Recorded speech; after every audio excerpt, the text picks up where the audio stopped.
गरीब ससुराल वालों ने खाया पहली बार पालक पनीर। आरती शादी की जोड़ी में घूंघट किए ससुराल के दहलीज पर खड़ी होती है। तभी उसकी गरीब सास सीता फटी पुरानी साड़ी पहने हुए उसका स्वागत करती है। आओ छोटी बहू, हमारे गरीब घर परिवार में तुम्हारा स्वागत है। ये तुम्हारी जेठानी संगीता है और ये अनुज का बड़ा भाई मोहन, और ये दोनों उसके बच्चे बंटी और गुड्डी। बंटी, गुड्डी, चलो चाची जी की पैर छुओ। दोनों बच्चे जैसे ही आरती के पैर छूने लगते हैं, आगे बढ़ते हैं, तो आरती मुस्कुराकर उन्हें गले से लगा लेती है। मेरे प्यारे बच्चों, आप दोनों को मेरे पैर छूने की कोई जरूरत नहीं है। दोनों बच्चे बड़े ही गौर से आरती के साथ आए सामान को देखते हुए आपस में खुसर पुसर करने लगते हैं। बंटी भैया, उठ, बाशी में क्या है? गुड्डी, उसमें चाची हम दोनों के लिए नए कपड़े लेकर आई होंगी, फिर हम दोनों को ये फटे चिटे कपड़े नहीं पहनने पड़ेंगे। ये सुनकर 5 साल की मासूम गुड्डी खुश हो जाती है। इसके बाद आरती अपने सास ससुर जेठ जेठानी के पैर छूती है। 8 जन के बड़े से परिवार में घर के मुखिया थे गोपीनाथ, जो कि बुढ़ापे में भी दिन भर मेहनत से कोयले के खदान में भारी भरकम बोरी का बोझ ढोते हैं। वहीं मोहन भी जैसे तैसे दिहाड़ी मजदूरी करके 100-200 कमा कर घर लाता, मगर कभी उनको काम मिलता तो कभी नहीं। इतनी गरीबी में घर का खर्चा चलाना और रोटी कमाना उस गरीब परिवार के लिए हर रोज की एक बहुत बड़ी चुनौती थी, जिसमें कि अब आरती भी बढ़ चुकी थी। ससुराल के पहले दिन आरती साफ सफाई करने के बाद पहली रसोई बनाने के लिए रसोई में जाती है, जहाँ संगीता चूल्हा लीप रही होती है। अरे जेठानी जी, मैं तो आ ही रही थी चूल्हा लीपने। कोई बात नहीं आरती, तो क्या हुआ जो मैंने चूल्हा लीप दिया? आरती, तुम मुझे जेठानी जी की जगह आज से संगीता दीदी कहना। दीदी, आज मेरी पहली रसोई है, तो मैं सोच रही हूँ कि पालक पनीर बना लो और साथ में गर्मा गर्म पूरी बना लो। मैं माजी से बोलकर पालक पनीर बनाने का सामान मंगा लेती हूँ।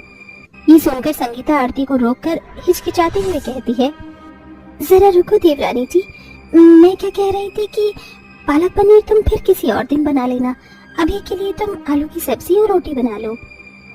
संगीता दीदी, आज मेरे ससुराल में पहली रसोई है और पहली रसोई में इतना सादा खाना। क्या बात है दीदी, आपको देखकर ऐसा लग रहा है जैसे आप मुझसे कुछ कहना चाहती हैं। जेठानी जी, आप, मैं इस घर का हिस्सा हूँ और ये घर परिवार मेरा अपना है। अब आप बताइए। देखो देवरानी जी, हमारे करीब ससुराल की हालत इतनी ठीक नहीं है। देवर जी की शादी भी कर्जा लेकर हुई है। मैंने देखा है तुम्हारे जेठ जी, देवर जी और ससुर जी कितनी मेहनत से हमारे लिए 2 वक्त की रोटी कमाने के लिए अमीरों की गालियां खाते हैं और धूप भरी कड़ी गर्मी में भारी बोरी ढोते हैं। ऐसे में भी बस 2 वक्त की दाल रोटी का ही इंतजाम हो पाता है। और जब से मैं इस घर की बहू बनकर आई हूँ, मैंने ऐसे भी दिन देखे हैं आरती, जब हमें नमक पानी पीकर भी सोना पड़ा था। तुम ही बताओ, ऐसे में हम गरीबी में हमारा परिवार पालक पनीर कहाँ से खा पाएगा? संगीता की बातों में एक बड़ी ही लाचारी दिख रही थी। ऐसे में गरीबी के चलते आरती 2 दिन आलू से ही पतली तरीदार सब्जी बनाकर अपने गरीब ससुराल वालों को रोटी सब्जी परोसती है। तभी बंटी और गुड्डी दोनों खाना देखकर रोते हुए कहते हैं, चाची, आपने भी माँ के जैसे ही ये पानी वाली सब्जी और रोटी बनाई है। हमें ये नहीं खाना, नहीं खाना, नहीं खाना। हाँ, मैं भी ये गरीबों वाला खाना नहीं खाऊंगी, नहीं खाऊंगी, नहीं खाऊंगी। बंटी, गुड्डी, ऐसे जिद नहीं करते, चलो चुपचाप से अच्छे बच्चे की तरह खाना खाओ। बच्चों को खाना खिलाने के लिए उनका गरीब दादा गोपी अंदर ही अंदर बहकते हुए रोटी का एक निवाला तोड़कर खाते हुए झूठ मूठ में खाने की तारीफ करते हुए कहता है, ओए होए भाई, वाह छोटी बहू, तुमने क्या स्वादिष्ट आलू की सब्जी बनाई है। वाह, इसके आगे तो होटल की सब्जी भी फेल है। और ये नरम मुलायम रोटी तो सब्जी के बिना भी कितनी मीठी और स्वादिष्ट लग रही है खाने में। ये सुनकर दोनों बच्चे भी खाने लगते हैं और इस तरह से पूरा परिवार मन मारकर खाना खाता है। अपने गरीब ससुराल वालों का ऐसा हाल देखकर आरती को बहुत बुरा लगता है। हे भगवान, कहाँ है तू, जहाँ अमीरों के घरों में एक वक्त के खाने में 2-3 तरह की सब्जियां बनती हैं और वहीं ये गरीब के परिवार को पानी वाली सब्जी के साथ रोटी खाकर ही पेट भरना पड़ता है। मगर मैं अपने गरीब ससुराल वालों को पालक पनीर बनाकर खिलाकर ही रहूंगी। अपने गरीब ससुराल वालों को पालक पनीर खिलाने के लिए आरती दूर बाजार से होलसेल की दुकान से राशन पानी खरीदती, जिसमें से कि वो 1-1 2 रुपए भी बचाने लगती है। वहीं एक दिन बंटी और गुड्डी जब स्कूल जाते हैं तो रोहन को लंच में पालक पनीर की सब्जी और पूरी खाता देखकर उन दोनों गरीब बच्चों का मन भी ललचाने लगता है और वो उनके पास जाकर पूछते हैं, रोहन, ये तो क्या खाना खा रहा है? ये पालक पनीर की सब्जी है, खाने में बहुत ही स्वादिष्ट होती है। मुझे तो पालक पनीर की सब्जी बहुत पसंद है। और तुझे पता है, बड़ी बड़ी हाई फाई शादियों में ही पालक पनीर की सब्जी बनती है। मोहन भैया, क्या तुम थोड़ी सी पालक पनीर हमें भी खिलाओगे? हमने ये पालक पनीर कभी नहीं खाया।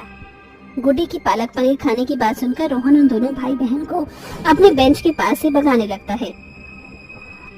तुम दोनों गरीबों ने अपनी शक्ल देखी है, बड़े आए पालक पनीर खाने। औकात एक पैसे की नहीं, चलो फुटो यहाँ से। बेचारे दोनों रोते हुए अपनी बेंच पर आकर बैठ जाते हैं और उदास मन से घर आकर कहते हैं, माँ, दादी माँ, चाची, मुझे और बंटी भैया को पागल पनीर खाना है। हैं? पागल पनीर? गुड्डी बिटिया, बाजार में ऐसी भी कौन सी सब्जी आ गई है? ऐसी कोई सब्जी नहीं होती।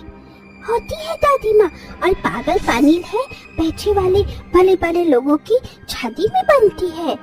मासूम गुड्डी की ये बात सुनकर बहू आरती को समझते देर नहीं लगती कि वो दोनों बच्चे पालक पनीर खाने की बात कर रहे हैं। गुड्डी और बंटी पालक पनीर की बात कर रही हुई माँ जी, इतनी गरीबी में हम इन दोनों बच्चों को पालक पनीर कहाँ से खिलाएंगे बहू? हमारे पास तो इतने भी पैसे नहीं कि हमारा परिवार पेट भर कर 2 वक्त का खाना भी खा सके। माँ जी, मैंने थोड़े बहुत पैसे जोड़ कर रखे हैं, हमारा परिवार पालक पनीर जरूर खाएगा। इसके बाद आरती बाजार जाती है, जहाँ ठेले वाले बड़े ही सस्ते में ताजा हरा पालक बेच रहा होता है। भैया, जरा 1 किलो पालक तोल देना। क्या करूँ, पनीर का भाव तो बहुत ही महंगा है। एक काम करती हूँ, दूध खरीद कर पनीर घर पर ही बना लूंगी। सामान लेकर आरती घर आती है और दूध फाड़ कर वो बहुत ढेर सारा पनीर बना लेती है और वो पालक पनीर बनाने में लग जाती है। वहीं एक लाइन में बैठकर उसके गरीब ससुराल वाले पालक पनीर बनने का इंतजार करते हैं। थोड़ी देर बाद वो सभी को चूल्हे से सेकी हुई तंदूर की रोटी और पालक पनीर परोसती है, जिसे खाकर सभी बहुत खुश होते हैं। बाबूजी, मोहन भैया, कैसा बना है पालक पनीर? बहुत ही स्वादिष्ट। आते बहू, जिंदगी में पहली बार हम सब ने पालक पनीर खाया है, वरना हम गरीबों के लिए तो 2 वक्त की रोटी कमाना ही बड़ा मुश्किल होता है। सचमुच बहू, तेरे हाथों में तो जादू है। एकदम होटल जैसा स्वाद है तेरे बनाए हुए पालक पनीर में। हाँ चाची, आप पागल पनीर का एक ढाबा खोल लो, फिर आप एक पागल पनीर बेचकर अच्छे पैसे कमा लोगी और मैं और बंटी भैया भी रोज रोज पागल पनीर खाएंगे। माँ जी, गुड्डी बिल्कुल ठीक कह रही है। क्यों ना हम सभी परिवार आरती के साथ मिलकर पालक पनीर का ढाबा खोलें? क्या पता हम गरीबों के दिन बदल जाएं। हाँ संगीता बहू, तो ठीक कहती है, हमें अपनी किस्मत आजमानी चाहिए। 5 साल की गुड्डी आरती और उसके गरीब ससुराल वालों को गरीबी भरी जिंदगी से निकलकर आगे बढ़ने का रास्ता दिखा देती है, जिसके बाद सभी ढाबे का बर्तन चूल्हा इकट्ठा करते हैं और थोड़े बहुत पैसों के साथ मिलकर गरीब बहू के साथ पालक पनीर और चूल्हे की तंदूरी रोटी का ढाबा खोलते हैं। गरीब बहू के हाथों से बनी पालक पनीर में घर जैसा स्वाद होने के चलते ढाबा बहुत बढ़िया चल पड़ता है। अब ढाबे पर सुबह से लेकर रात तक खाने के लिए लोगों की भीड़ जमा रहती है और उनकी अच्छी खासी कमाई भी होती है। और इस तरह से आरती न सिर्फ अपने गरीब ससुराल वालों को पहली बार पालक पनीर खिलाती है, बल्कि अपने ससुराल के हालात भी ठीक कर लेती है।